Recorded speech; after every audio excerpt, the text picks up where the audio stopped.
ലോകകപ്പ് ഫുട്ബോളിന്റെ ചരിത്രത്താളുകളിൽ തങ്ങളുടെ ആധിപത്യം വീണ്ടും ഉറപ്പിച്ചു പറയുന്ന പ്രകടനമാണ് അറ്റ്ലാന്റയിലെ മൈതാനത്ത് അർജന്റീനയിൽ നിന്നും കാണാൻ സാധിച്ചത്.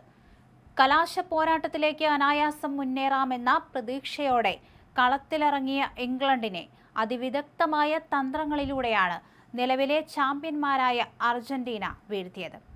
മത്സരത്തിന്റെ ഭൂരിഭാഗം സമയവും വഴങ്ങിയ തിരിച്ചടിയിൽ നിന്ന് അവസാന നിമിഷങ്ങളിൽ ഉയർത്തെഴുന്നേറ്റ രീതി ഫുട്ബോൾ ലോകത്തിന് നൽകുന്നത് വലിയൊരു പാഠമാണ്.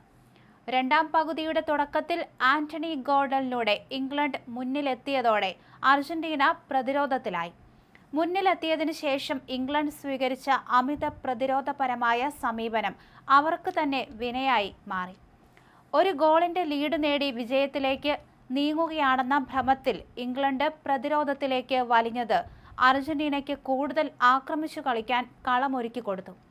സമ്മർദ്ദഘട്ടങ്ങളിൽ പതറാതെ നിൽക്കുക എന്നതും വലിയ വേദികളിൽ അനുഭവസമ്പത്ത് എത്രത്തോളം നിർണായകമാണെന്നതും ലയണൽ മെസ്സിയും സംഘവും ഒരിക്കൽ കൂടി തെളിയിച്ചു.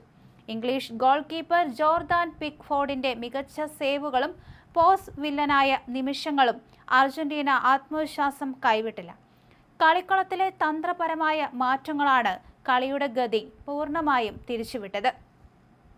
തോമസ് ടൂഷേൽ ഇംഗ്ലീഷ് മുൻനിരയിലെ താരങ്ങളെ പിൻവലിച്ച് പൂർണ്ണമായും പ്രതിരോധത്തിലേക്ക് മാറിയപ്പോൾ ആക്രമണത്തിന് മൂർച്ച കൂട്ടാൻ കാത്തിരുന്ന ലയണൽ സ്കലോണിയുടെ സംഘത്തിന് അത് കൂടുതൽ ആവേശം നൽകുകയായിരുന്നു. കളിയുടെ അവസാന മിനിറ്റുകളിൽ മെസ്സി നടത്തിയ പകരക്കാരുടെ മാറ്റങ്ങൾ കൃത്യമായ ലക്ഷ്യത്തോടെയുള്ളതായിരുന്നു. അലക്സിസ് മക് അലിസ്റ്ററും എൻസോ ഫെർണാണ്ടസും മധ്യനിരയിൽ നിന്ന് നിരന്തരം പന്ത് എത്തിച്ചു കൊടുക്കാനും ആക്രമണങ്ങളുടെ വിസ്തൃതി കൂട്ടാനും സാധിച്ചത് ഇംഗ്ലണ്ടിന്റെ പ്രതിരോധ പൂട്ടുകളെ അയച്ചു. കളി തീരാൻ 5 മിനിറ്റ് മാത്രം നിൽക്കെ മെസ്സി നൽകിയ പാസിൽ നിന്ന് എൻസോ ഫെർണാണ്ടസ് തൊടുത്ത ആ വിദഗ്ധമായ ദൂരദർശിനി ഷോട്ട് സമനില ഗോൾ നേടിക്കൊടുക്കുക മാത്രമല്ല, അതുവരെ തകർന്നു കിടന്ന മാനസിക വീര്യം ഇരട്ടിയാക്കുകയും ചെയ്തു. സമനില ഗോൾ വീണതോടെ ഇംഗ്ലണ്ടിന്റെ മനഃശാസ്ത്രപരമായ അടിത്തറ ഇളകി.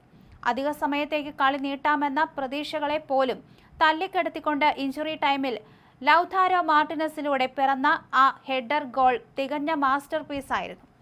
ലയണൽ മെസ്സി കൃത്യമായി അളന്നു മുറിച്ച് ബോക്സിലേക്ക് നൽകിയ ക്രോസും അത് മാർട്ടിനസ് ഗോൾ വലയിലേക്ക് തിരിച്ചുവിട്ട രീതിയും അർജന്റീനയുടെ മികവ് എടുത്തു കാണിക്കുന്നതായിരുന്നു. മറുവശത്ത് നീണ്ട 60 വർഷത്തെ കിരീട വരൾച്ച അവസാനിപ്പിക്കാനിറങ്ങിയ ഇംഗ്ലണ്ടിന് ഇത് വീണ്ടും ഒരു ദുരന്ത ഓർമ്മപ്പെടുത്തലായി മാറി. വലിയ ടൂർണമെന്റുകളിലെ നിർണായക മത്സരങ്ങളിൽ ലീഡ് നിലനിർത്താൻ കഴിയാതെ പോകുന്ന ശാപം ഇത്തവണയും അവരെ വേട്ടയാടി. പ്രീമിയർ ലീഗിലെ അനുഭവ സമ്പത്തും മികവും അന്താരാഷ്ട്ര തലത്തിൽ സമ്മർദ്ദ നിമിഷങ്ങളിൽ തിളങ്ങിയില്ല. രണ്ടു പരിശീലകരുടെയും തന്ത്രങ്ങൾ ഇവിടുത്തെ പ്രധാന ചർച്ചാ വിഷയമാണ്. ഒരു ഗോളിന് മുന്നിട്ട് നിന്നപ്പോൾ എസ്രി കോൺസ, ഡാൻ ബേൺ എന്നിവരെ ഇറക്കി ആക്രമണ നിരയെ പിൻവലിച്ച് പ്രതിരോധത്തിലൂന്നിയ ടൂഷേലിന്റെ തന്ത്രം കളിയുടെ നിയന്ത്രണം പൂർണ്ണമായും കൈവിട്ടു പോകാൻ കാരണമായി. വിജയിച്ച ടീമിന്റെ പരിശീലകനായ സ്കലോണിയാകട്ടെ തോൽവിയുടെ അരികിൽ നിൽക്കുമ്പോഴും ലൗതാരോ മാർട്ടിനസിനെയും നീക്കോ ഗോൺസാൽസ് ഇറക്കിവിട്ട് വിജയതൃഷ്ണ കളത്തിൽ വിതറുകയായിരുന്നു. മധ്യനിരയിൽ എതിരാളികൾക്ക് ഒരു തരത്തിലും വഴങ്ങാത്ത പോരാട്ട വീര്യം പുറത്തെടുത്ത എക്സോയുടെയും മാക് അലിസ്റ്ററിന്റെയും പങ്ക് എടുത്തു പറയേണ്ടതാണ്.